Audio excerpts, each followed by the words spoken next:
My name's Phil Williams and I would like to welcome you to Audio Angling, the podcast site of fishingfilmsandfacts.co.uk.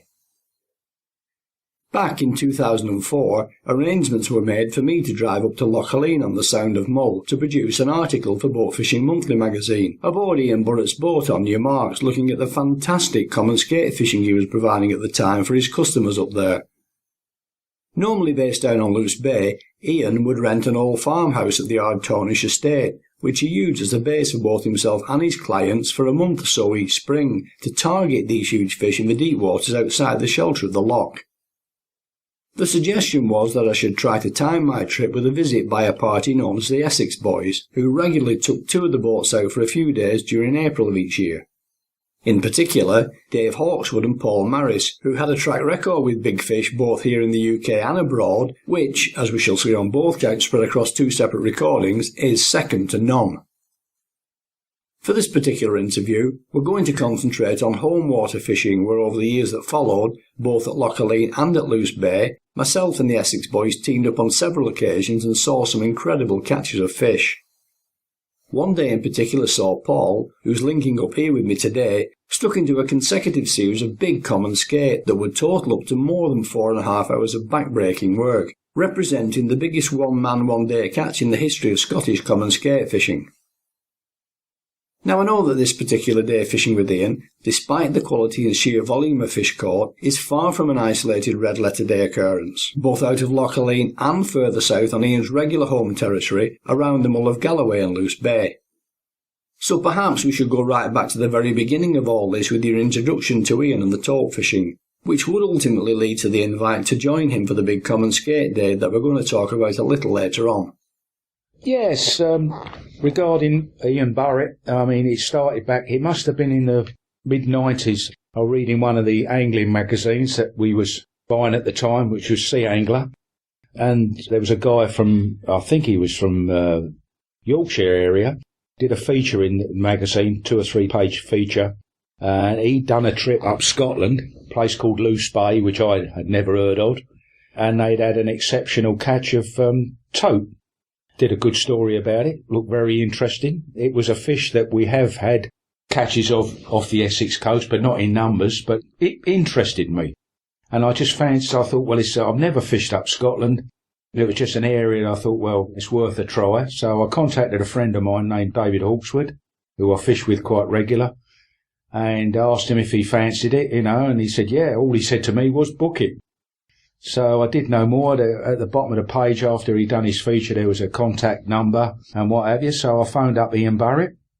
Right from the onset with Ian, we sort of hit it off. We had a lot of interests and it was quite familiar. And he obviously over the phone sounded a passionate man about his angling, which I have been all my life.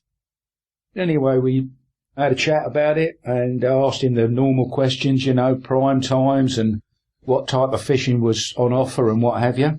And to cut a long story short, basically what we did for the next season, we booked 3 days in June. We opted for 3 days because coming from Essex up to Scotland, we didn't realise how many miles it was. We knew it was a long run, but we thought, well, we're not going to go up there for 1 day. So the two of us decided to take the bull by the horns and go up for 3. Left it in Ian's hands to book us in because we obviously not knowing the area at all. He booked us in some digs, which was the Ship Inn, which was a pub, which sounded very convenient. Also did good grub, so the whole setup sounded good. The one question I did ask him was favourable tides, and he said that it was more productive in smaller tides, so we picked neap tides, not very small tides, but big tides, spring tides we avoided. So off we went. Didn't realise the miles that we travelled. We didn't clock it the first time we went up there, but we clocked it the second time, and it was about 420 miles, which was by far the furthest we'd ever travelled by road to go fishing. What was fortunate, we booked the 3 days fishing, which was a Monday, Tuesday and Wednesday. So we went up on the Sunday. We left early Sunday morning, so there was very little traffic on the road. So to be honest, the journey up there was quite a pleasant journey. Anyway, met up with Ian, contacted me, obviously had mobile phones, contacted him, met up, saw him in, he obviously fishing that day of Sunday, had a party and met him in, and anyway, went down and had a few beers down the pub, heard all the good stories about what's being caught and all that. And the pair of us had been fishing long enough, not, thinking, well, yeah, we've heard all this before, but proof's in the pudding, so we'll wait and see. First, we were very lucky to start with. The first trip we had up there, the weather was in our favour, and we was able to get out off and do what we wanted to do. The options we had going up there, the two main fish that they target are pollock inshore fishing, and I do mean inshore fishing. I mean very close to the rocks, all nice and light as possible really. You do float fishing, catch your mackerel or launce, sand eels and what have you. They get numerous amount of pollock. You're not talking of big pollock, not like we get down on the south coast, but there's always a chance of a double-figured one. But you get plenty around the 2 to 6 pound bracket. And obviously the tope, which was our main target, that's what took us up there. Well, the first day we fished, he couldn't get to where he wanted to go, but so we pollock fished, but that was great fun. Nice and light, just 2 to a boat, and we was very impressed with that. The second day, it backed off overnight, and we was able to go for the tope mark, which was his favourite area, which is an area called the Scars, which is a group of rocks about 10 miles off of Dromore, out in Luce Bay. One of these rocks, which is the largest rock, has got a colony of gannets on it. So obviously if you're fishing in the wrong direction when the wind's blowing, it's a bit of an aroma that wafts across the sea. But they're such a spectacular things to see. But anyway, basically, what he was operating at the time when we first went up there were 3 boats. And these were all Orkney Fastliners, 19-foot-6 boats. So it's all fun fishing. Got 60, 70 even roots on the back. So you're doing 25, 30 knots. You're able to get the different marks pretty quick. It was all good fun. One great thing to his advantage, operating 3 boats. 2 was his, owned by Ian, which was On Your Marks and On Your Marks 2. And there was another one called Go West, which was owned by a guy called Spike Millington. Ian run the whole operation up there, so all the bookings was done through one man, which is the only way to do it. But one thing in his favour, and we found out right from the start, was when you're going out with 3 boats, you obviously target an area, but you spread your boats out. Because people that do tope fishing must realise that they're a pack fish, and they do move about. Obviously, they're following the mackerel. That's what they're after. It's either sex or food up there with the tope. So they do move about. So you've got to locate them. So the good thing in Ian's favour was he put boats in different places. And then as soon as one of the boats started taking fish, they'd call each other up and say, right, they're here. And you'd move around and then fish that designated area. And it did work, without a doubt. There were times then that if we hadn't have done that method, we wouldn't have located them. You could be up there and be 200 or 300 yards off where they were. And yeah, our first introduction to the tope, I mean, it was fantastic. I think the first day, the 2 of us, I think we had somewhere in the region of 20 tope. Number-wise, we'd never had experienced anything like that number down off the Essex coast. Although you do get big female tope out of the River Blackwater, which is where we fish mainly.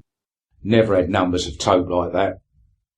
The size of the fish ranged between 15 and 40 pound, 45 pound probably was the biggest we had at that time of year.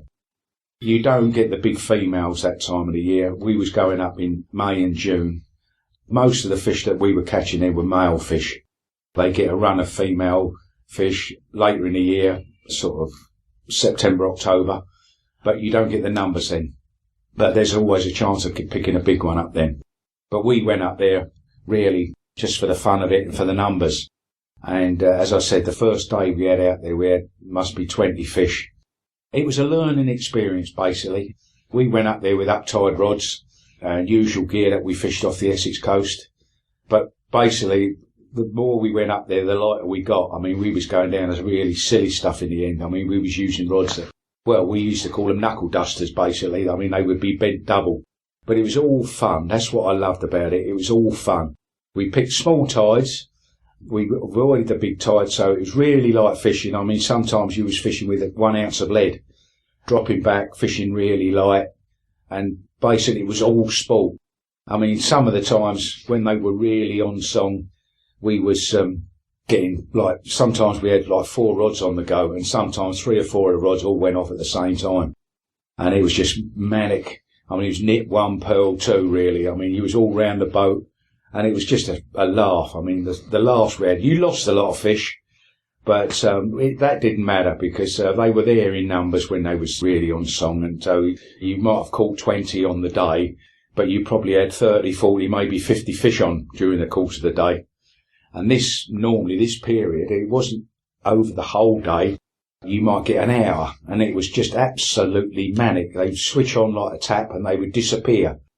You try to locate them again, but sometimes you didn't find them. But in between time, the other thing that we was catching up there they was of specimen sign was bullhuss. I mean, we must have had them up to £18, but they were some quality bullhuss. Never caught them in numbers, but there was always a chance of a good bullhuss. Other things we had as well. I mean, obviously we were fishing with mackerel for the tote. Head and shoulders was the favoured bait. And we was picking up thornback ray. That was another bonus fish, although you swore about it at the time because we catch a lot of them off the Essex coast. But even so, sometimes it just broke the monotony because we did have periods of time where you could fish for 3 or 4 hours and not get a bite. But that was the type of fishing it was. Yeah, as I said, it was just great fun. Going back to that original first trip, we was that impressed. I mean, the first thing we did before we left, we booked for next year. Went up again the following year, had just as much fun again. Lots of fish, come back absolutely elated, booked it again. The third year we went up, we took another 2 guys with us, Sid Smith and Dave Purcell. So we chartered 2 boats. And one thing that started there and then, the first time we ever went up there, was Ian always called us the Essex Boys. We was always the Essex Boys. And little did we know what things, and that name that stuck with us, and it still does.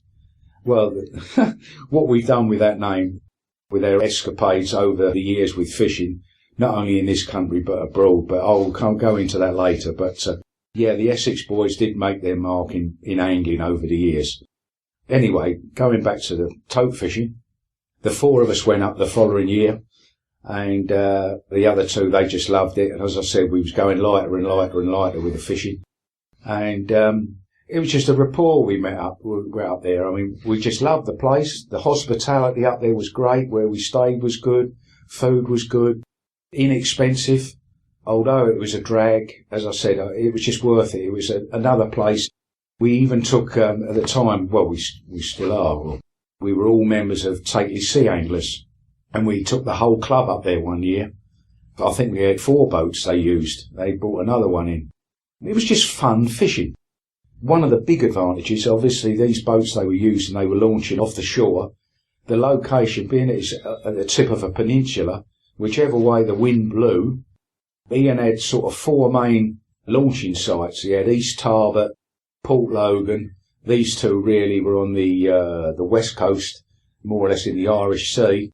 And then you had Dromore and another one we used to call the caravan site, which is further up Loose Bay.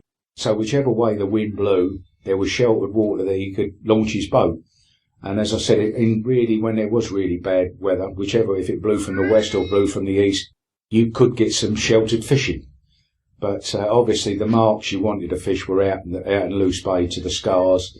And I must admit, not every time we went up there we was able to fish them. But that was where we were confident with the fishing. I've taught fish with Ian on many occasions out from Dromore and East Tarbert. But if I had to nominate one trip as a single standout, it would have to be the time I was sent up there again to do an article for Boat Fishing Monthly. And unbeknownst to me, yourself and Dave, who had already fished with in the past, had chartered the boat. And what a day that turned out to be. In fact, I think it was a day we filmed the float fishing for Taupe. Yeah, I remember that very well. Ian, obviously, his brain's ticking all the time and he was coming up with ideas, and he had noticed over the years that you was getting a slack period, a dead slack water. When there was no flow in the water, the Taupe seemed to switch off. And he was thinking of other options or alternatives to attract the fish. And one idea he came up with was Taupe on a float. It was like glorified pike fishing, basically. What he did, fishing very light. Obviously, when there's no water, you needed very little weight. So all he was putting like was an ounce drill bullet on the line.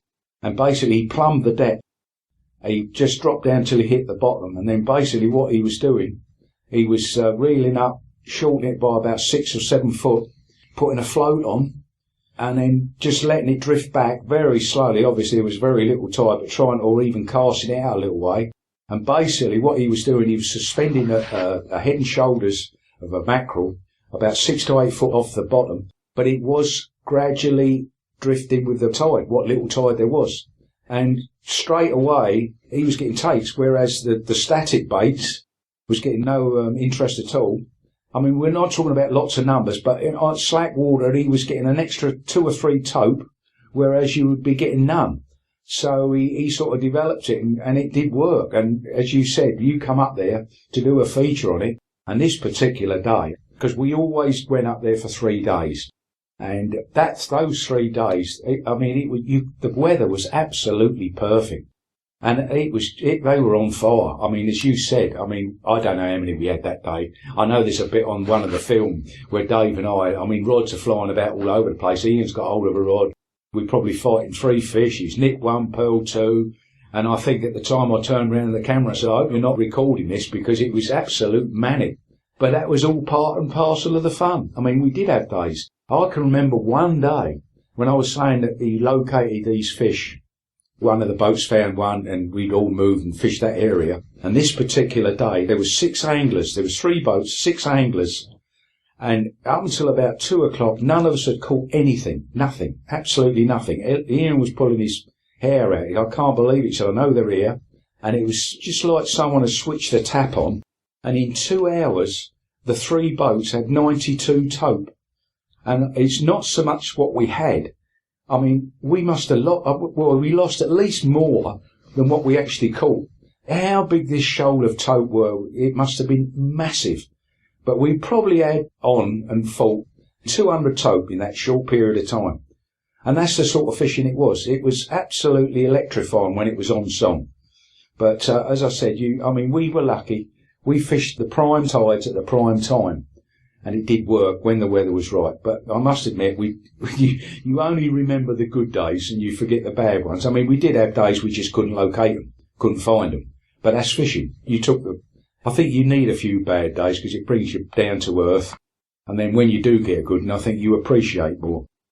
And then, of course, what we was going to go on for the skate fishing, which is what he mentioned to us that he was doing. It was like chalk and cheese, basically.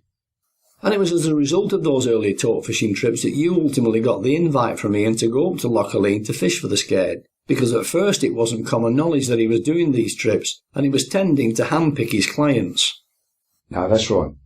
Basically, when he first started going up to Loch Aline, it was all done related to Ronnie Campbell. Ian's season is fairly short, what he does.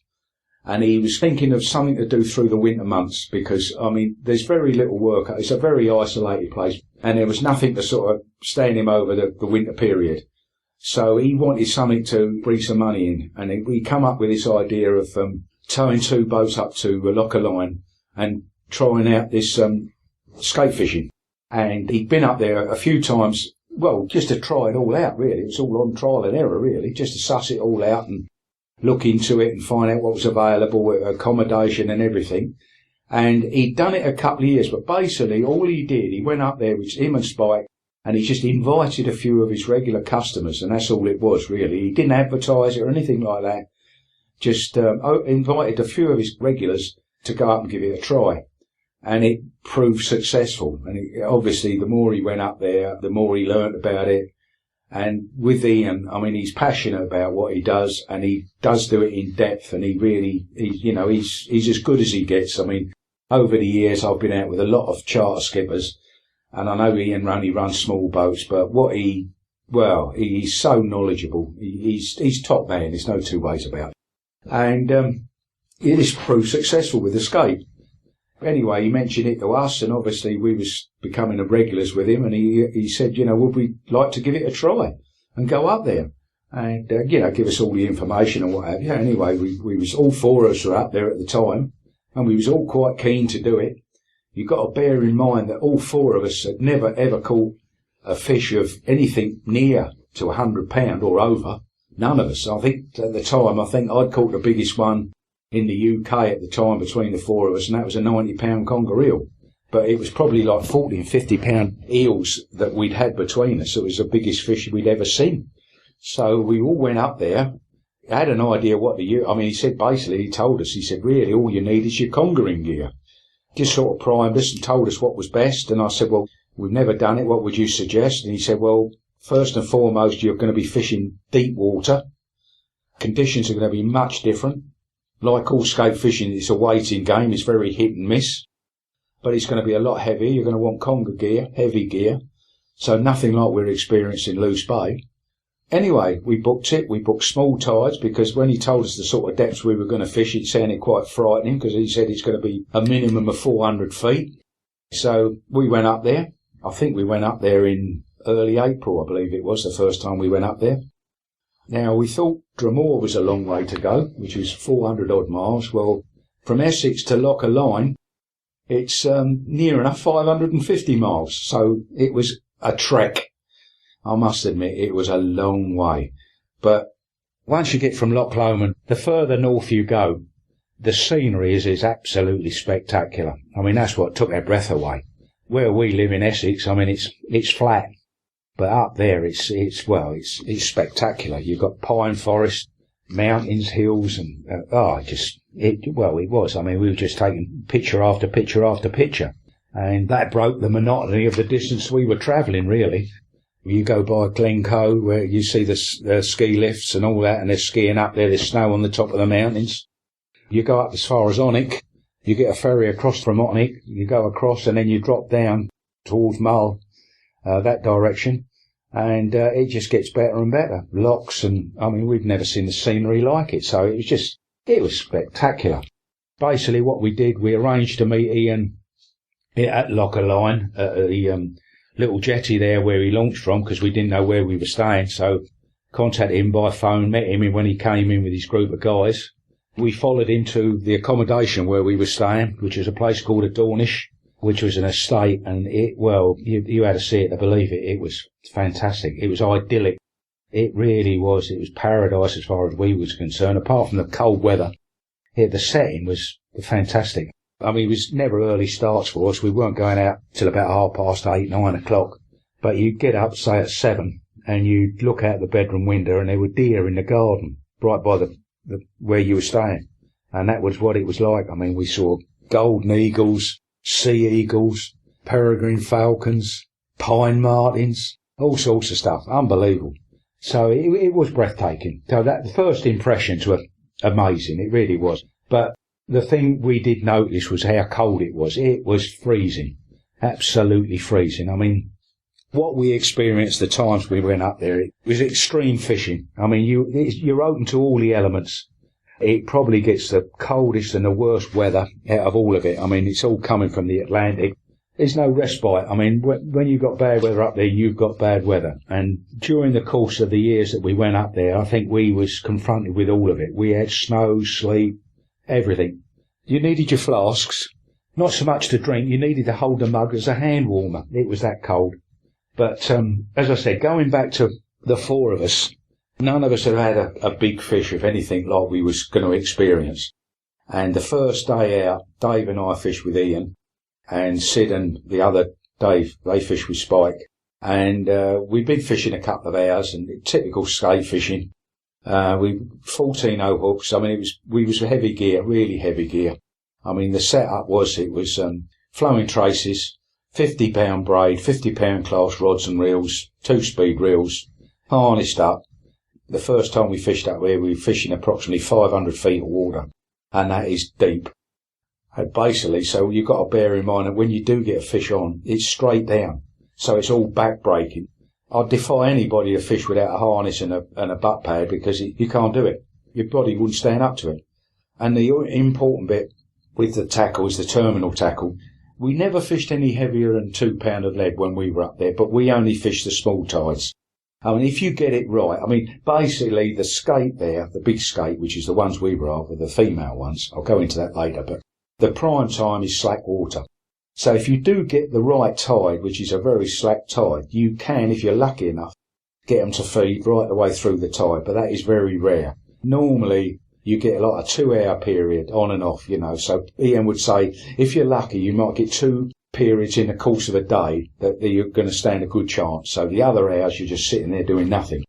But basically the important bit with the terminal tackle, we fished with 150-pound traces with 14-0 hooks.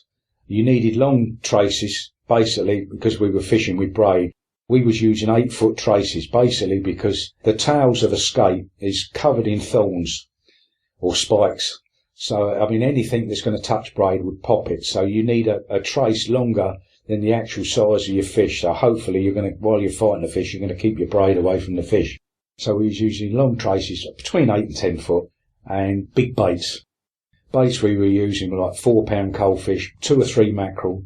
One of Ian's favourite baits was a kebab, as he calls it, which he chunks up about 3 or 4 mackerel. So he put in chunks up the line and then puts a coalfish on the bottom. So the baits were huge, but we didn't realise the sort of size of the things we were going to catch. And we fished the first day. We'd been fishing for about 2 hours, and Dave hooked into the first fish. I think it took him about 40 minutes to get it up. And bearing in mind we're fishing in 19-foot-6 boats, so there's not a lot of room in the well. And when we got this fish up, what he does, he double gaffs it, and you have one gaff either side in its wings, and you basically just lift it in and slide it on over the gunnel, and it just drops into the boat. And the pair of us just looked at this thing, and it's a monster. I mean, it's monstrous. We've caught thornback skate, but things of this size, I mean, it's just like a prehistoric animal. I couldn't believe it. I just said to Dave after, I can't believe you've just caught that. It was huge.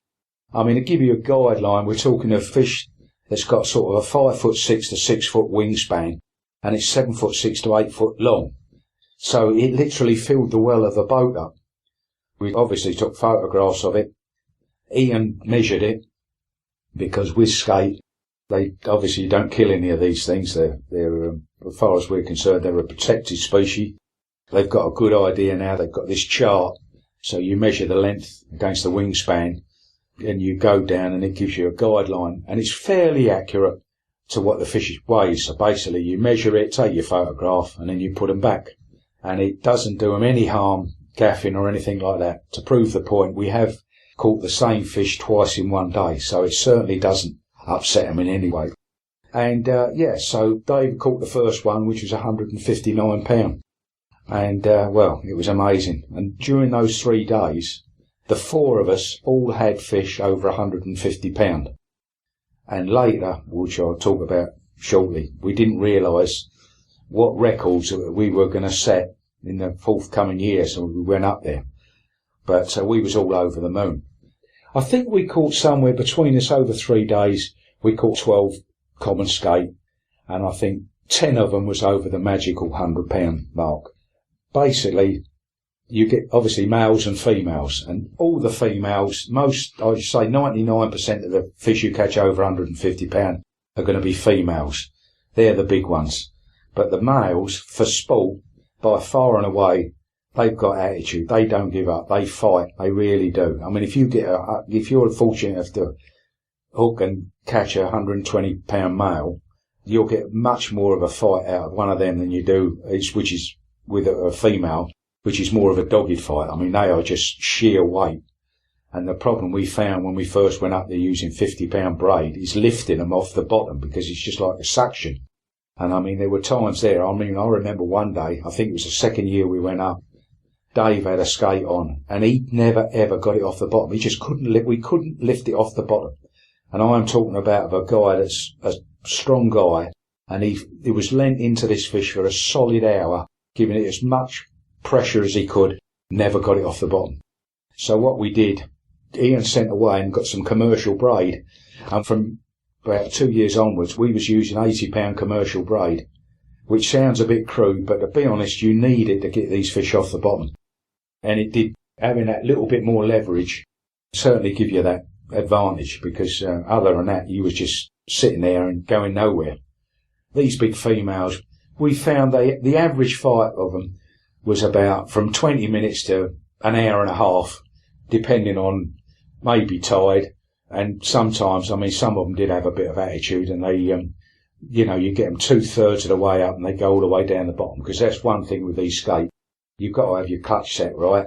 because once they roll their wings and get their head down, there's no way you're going to stop them. You can't bully them. You just got to just hold on and tire them out, basically.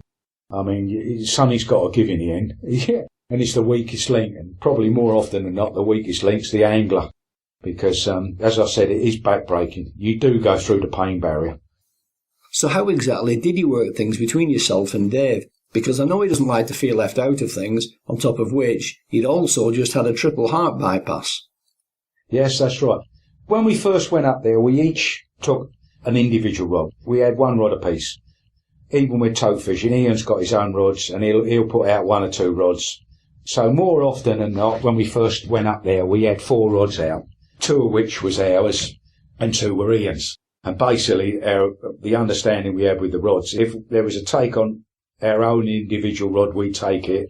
And if it was Ian's, we'd take it in turns. If someone had caught one, then we'd have it, and vice versa. So it worked out fairly well. Sometimes one of us might catch 2 or 3 more than another. But to be honest, over the duration of the years we did it, there was very little in it. There weren't a lot of difference in it. But yeah, Dave and I are very competitive. And it's always him and me. I mean, we always want to get, if I've got one, he gets one, he wants to get one bigger and vice versa and all that. He's a whinger. He does moan and groan. He likes action. I can sit there far longer than him. I can sit there all day long and, you know, I can take the rough with the smooth, and if you don't get a fish, you don't get a fish. But with Dave, he wants to do things, move here. Can't we try this, do that? Dave is an uncoiled spring. He lives hard. He plays hard. He works hard. He's a very fortunate man. He's made a lot of money, but he's done it his own way, and I admire him for that. But he can't relax. He's one of these, he's wound up, and he is like a coiled spring. I'm surprised, to be honest, he stuck to fishing the amount of years that he's actually done, because he hasn't got a great deal of patience. But, the time you mentioned about, he had surgery. I know he's had bypass surgery, and he had something else. I forget what it was now. I know it was internal stuff. And basically he was like on convalescence for 2 or 3 months. And a month after the operation, we was up there fishing for common skate, and there he is fighting a skate of about 200 pound. And he should be convalescing. But that's Dave. He just plays hard. In the introduction, I mentioned one particular standout trip, which turned out to be more than a day to remember. In fact, some might even go as far as to describe it as an ordeal. I'd already been out with him, was travelling back, and for some reason, Dave Hawkswood also had to go back to Essex, leaving you as the only angler in the boat with Ian, and about to experience possibly the hardest day's work you've ever had in your life. It was just amazing. We always went up there for 3 days. And during the course of fishing the first day, I think that first day we had 4, maybe 5 stars. I know I had 2. I think Dave had 3. But during the course of the actual day, Dave has always got his phone on. It's always ringing. He can't switch off from work. That's the difference between me and him. When we go fishing, I'll switch my phone off all day. I don't want all that hassle. But Dave does get his phone calls. And he had a phone call, and there was a bit of a crisis at work. One of the guys that worked for him, I believe he'd severed a finger, but it was serious stuff. So basically, he said, it's no good. He said, when we get in, he said, I'm going to have to go back. So, fortunately, there was the 4 of us up there, and we'd gone up in 2 vehicles. So basically, what it meant, I stayed up there and got a lift back with Sid and the other Dave. And Dave, after the first day's fishing, basically, he just hit the road and went home. So it meant that I had 2 days fishing to myself. I had the boat to myself. And fortunately, those 3 days, everything was right. The conditions were good. Weather was good, obviously. The tides were perfect. They were very small tides. So it was, like the 5 we had the previous day, they weren't during just one little session. It sort of spread out during the course of the whole day. Everything was right. So, yeah, I went out there. I think we had 3 rods on the go. And little did I know at the time what it was going to be. It's a job to remember exactly, but I felt like I was fighting fish more or less the whole day. We didn't have a manic period, like when there was 2 or 3 rods going off at the same time, but there was something happening most of the day, and it fished right the way through the tide. And little did I know, it wasn't so much the number of the fish I caught, but it was the quality of the fish. I mean, it was just amazing. well, I didn't realise at the time, but Ian timed me. And he said afterwards that I was fighting skate for 4.5 hours. I landed 5 skate out of 7. I had 7 fish on, 2 that I dropped halfway up, and 5 I had. And these fish went, just to give you an idea, I've got it written down because Ian sent me an email, I couldn't remember the weights, but they went 199 pound, 214, 203, 198, and then a small one, which he said spoilt my average, which was 162. So that actual day, I had 5 fish that went 976 pound with an average weight per fish of 195.2 pound, which was absolutely phenomenal. You asked me, can I remember that? I can remember the pain. You have to go through a pain barrier because, as I said, we was fishing 500 feet plus of water. Although the conditions were good, I mean, you're fishing in a small boat, so you haven't got a great deal of leverage. And all the time you're fishing, your line is going straight down. So all the pressure is on the small of your back and your arms. But you try not to use your arms as much as you can because you've got to be harnessed up. Because the duration of that time, your body couldn't take it. So you relied on your harness and your butt pad, basically. But it was just a phenomenal catch. And afterwards, I mean, when you said about that, I think it was the following day, after catching that, I had my PB of 219 pound.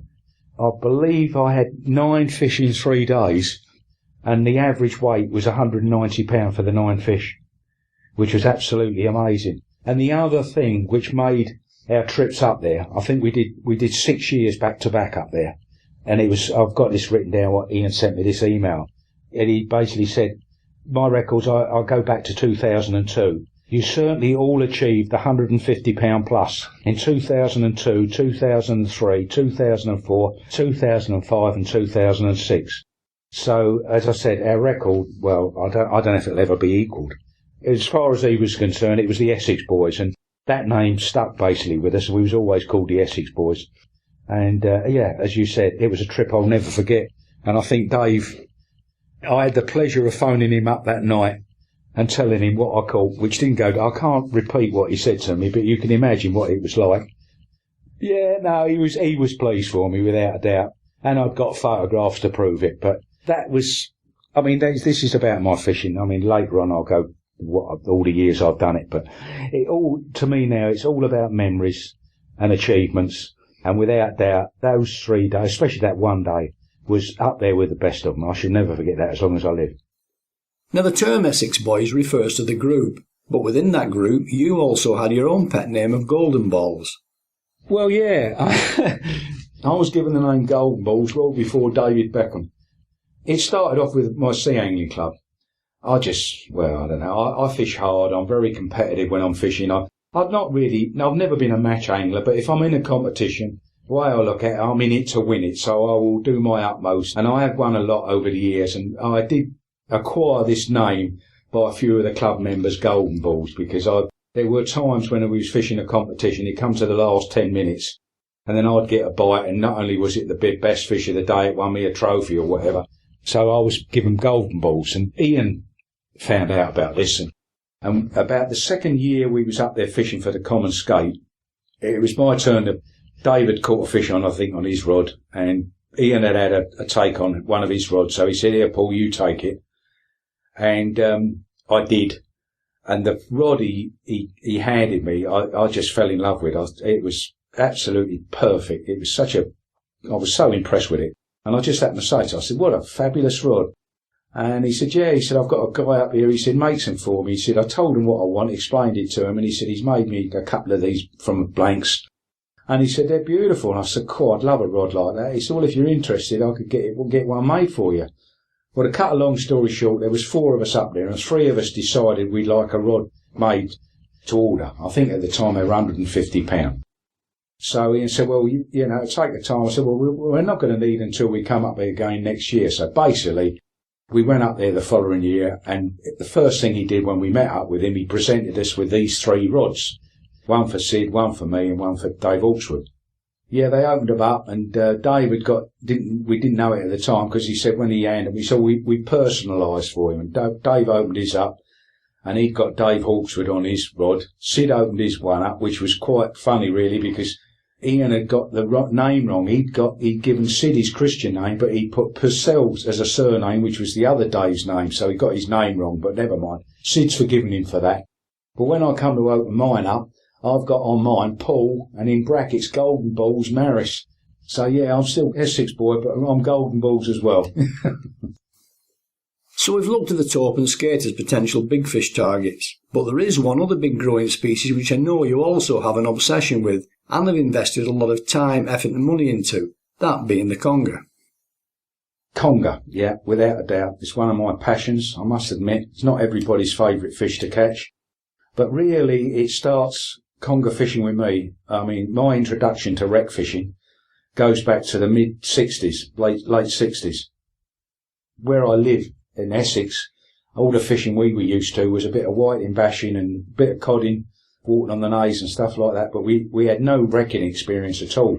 So my first introduction to wreck fishing was holidays, basically. At the time, all we had was one holiday a year, and ours was a trek down the West Country. First one I think I went to with my wife's family was Carbis Bay, just outside St Ives, and I think the first time I ever went fishing down the West Country was out of Penzance. We went shark fishing, which wasn't very productive. I didn't see any shark, caught a few bits and pieces, but nothing to inspire me.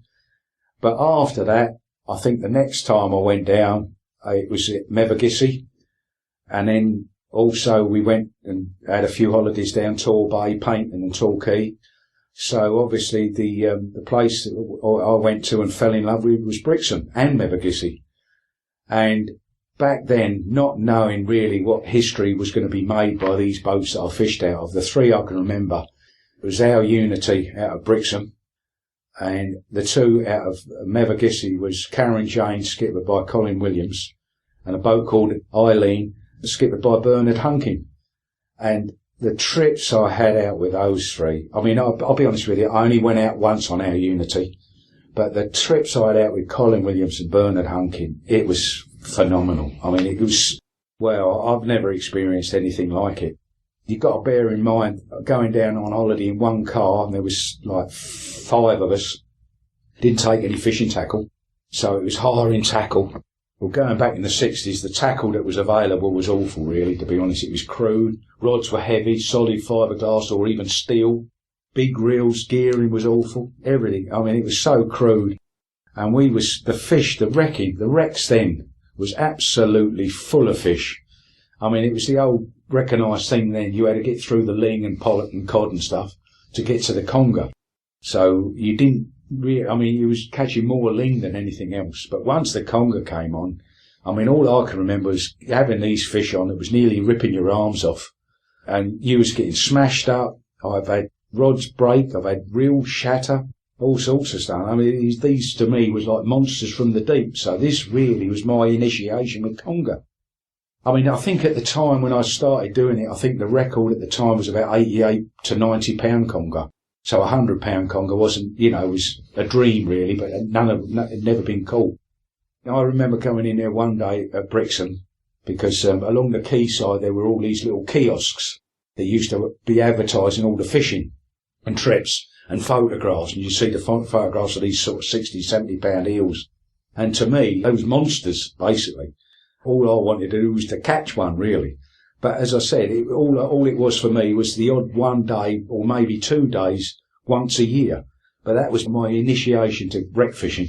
And this went on for about, 10 years maybe, doing this. And that's all I did down at the West Country. I mean, other than that, it was still usual fishing, cod fishing, which was, and still is one of my passions. I do love my cod fishing. But as I said, I only had this one pop a year at wreck fishing. Then obviously I got wrapped up in work, got married, had a family. My wife and I were on a garden centre, which took up all our time. We did have the odd holiday abroad, but in a way, I didn't do a lot of wreck fishing. I didn't go down the south coast or the west coast for a few years. And then later on, more or less in the 90s, things eased. I took an early retirement. I retired in 2002. But from the late 90s, I really got into it again. Well, no, probably the early 90s I got into it again. Joined a club, Tated Sea Anglers. We started going out down at Weymouth, fishing down there. I won't name all the boats, but we mixed it about, done some wreck fishing, reef fishing, fished the shambles and stuff like that. But started catching conger again with the reef. That got me into it again. I started fishing quite regular with a guy called Paul Whittle on Offshore Rebel. We started going over to Alderney, catching a nice lot of fish over there and what have you. And he just happened to mention to me, he said, we've just started. He said, this is the first year we've done it. Well, last year was the first year we've done it. He said, they're doing a 3-day conger festival. 3 days conger fishing. Prizes are up for the biggest eels and what have you. Anyway, sounded interesting. So we decided to have a go at it. We chartered the whole boat, and there was like 6 or 8 of us. We went down there. And in 2001, which really got me going into the conger, I was fortunate enough to catch a 90-pound conger, which was by far and away the biggest eel I'd ever caught, which won me the trophy.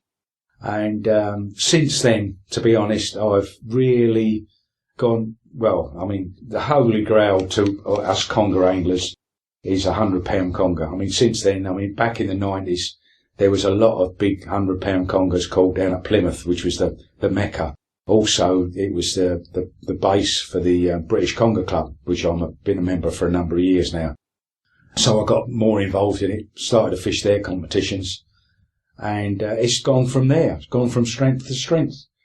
I do a lot of it now. I'll probably I book at least 20 days a year wreck fishing for conger. Knowing the weather in this country, I'm happy if I get half of those. I lose no end of them. So frustrating. Seems to be all the good tides when you want to go conger fishing, which are the slacker tides. Not neat. I don't like neat tides. I do like a bit of tide for conger fishing. But it's I've been very unlucky this last couple of years with bad weather, so we have lost a lot of good trips. But yeah, I am passionate. Still my goal is the 100-pound conger.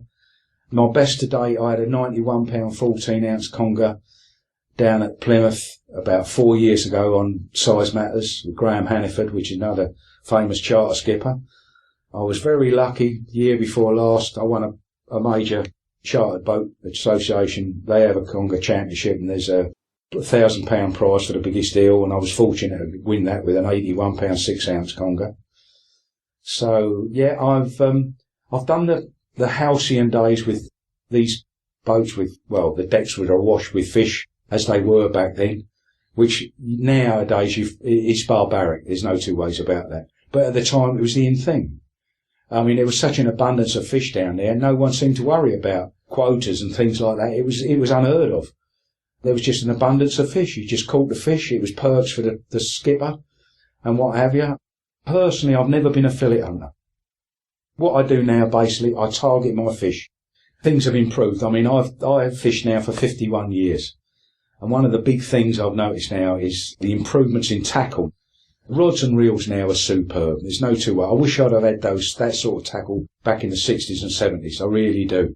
You can't fault it. I mean, the odds are now in favour of the angler. Not only the angler, but the boats themselves. I mean, the electronics now that are on a boat. I can remember back in the early days spending hours looking for a wreck, wasting time, can't find it, you know. But now, I mean, it's so simple. So everything really now is in your favour. Unfortunately, there aren't the fish about now to what there used to be. There really isn't. It is improving, and I think a lot of this is to do with far more anglers at returning fish. I know there are some fish that you can't return, like ling and stuff like that. They don't go back. But conger are being put back a lot. Bass, a lot of bass put back, which is good. There's a lot of people now who wouldn't dream of killing shark. That's a persecuted animal. I mean, that's another story. But I wouldn't kill a shark. No way. And I know Ian Burrett. I don't think Ian Burrett would ever speak to me if he heard that I'd killed a shark.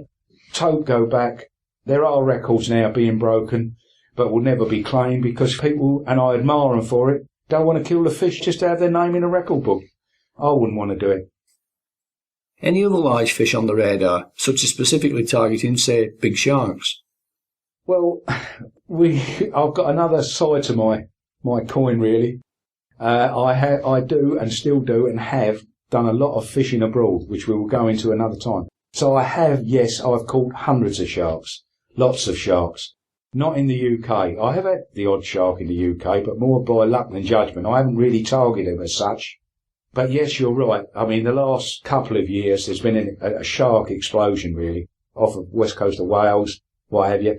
they've been catching a lot. I mean, I fish out of Plymouth, and the boats down there have been getting a lot of blues, real numbers. I mean, like 40 or 50 a day. So, yeah, they have made a comeback. I haven't personally targeted them yet. I'm not saying I won't, but as I said, I've got a few targets that I do in the UK. Still want the conger. That's my main target. I know it sounds silly, and over the years I've probably caught 2,000 or 3,000 bass. I've never had a 10-pound bass, so that's another one I want to cross off the list. I have got lots of targets. I've certainly got targets abroad. I know we're going to make another recording of what I do abroad, so I won't say any more about that as yet. But yeah, I almost certainly will go for stuff.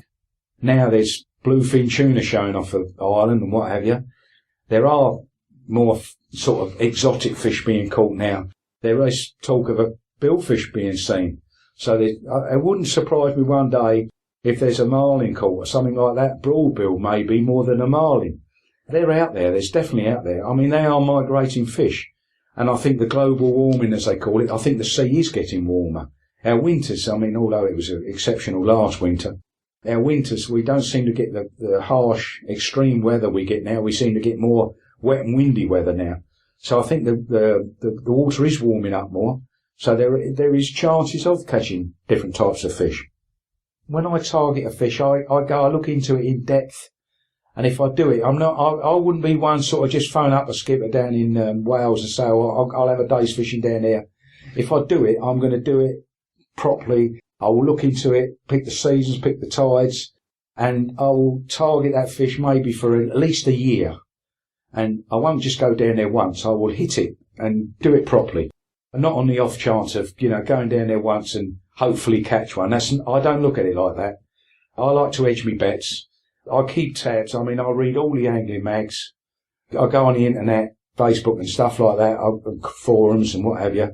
And I'm aware of what's being caught all around the country. This is my sport. I am passionate about what I do. And I love every minute of it. I'm 67 tomorrow, would you believe? It's my birthday tomorrow. And I'm as passionate about fishing now as what I was when I was 25 years old. Well, I can most certainly vouch for that because I've seen you in action. I'm passionate too about the foreign fishing, which, as you hinted earlier, we'll be recording next as a separate entity later. So with that in mind, maybe now would be a good time to call a halt, take a break, then regroup for a look at your exploits in the Marlin World Cup. For now then, my thanks to Paul Morris for exploring the UK big fish scene with us here.